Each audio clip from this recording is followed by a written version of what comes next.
Siya po yung parang bukod kay Mami Yang na nandito at saka dati kay Kangkang, si Coach po yung tinuturo kung paano yung tama.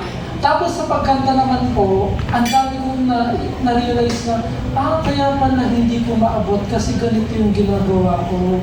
Kaya pala hindi ko makanta ng maganda kasi ganito lang yung pwesto ng aking katawan, pwesto ng aking muscle sa bibig, sa kahit saan. Tapos, hindi ko din naisip na meron palang pagkanta gamit ng mga likod, mga ulo, yung ganun. Kasi wala akong kaalam-alam po isa na naturo po sa akin ni Coach na dati nung una, salita lang siya ng salita tapos English ng English. Wala naman po ako natututunan sa English. Coach, mag-Tagalog ka. Nung medyo magiging okay na po kami, sabi ko, Coach, mag-Tagalog ka. Kasi si Coach, once kasi na magsabi siya ng ituturo na sa akin, naintindihan mo?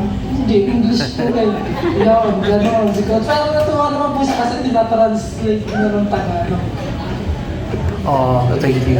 Kay Coach naman, ano Coach yung pinaka greatest improvement na nakita mo kay Dindo at saka ano pa yung ina-expect mong ma-achieve niya in the near future? Well, ang laki nung binago talaga nung pagkanta niya. In fact, ang na-develop niya, meron kasi siya, bihira kasi ng singer yung walang tinatawag na walang pasadyo, yung wala siyang breaking point.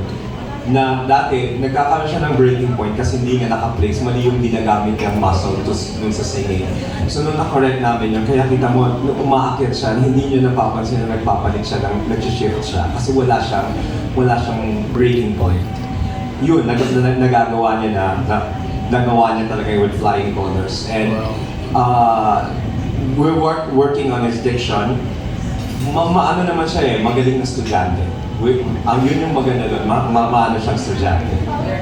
So, ang ano ko doon later on na kahit wala na ako, magagawa niya na yun at mas lumawak pa na hindi lang siya singer but embracing as I said, na to use this yung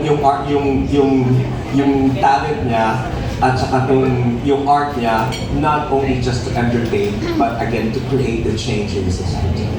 Thank you. Thank you, Kabilo.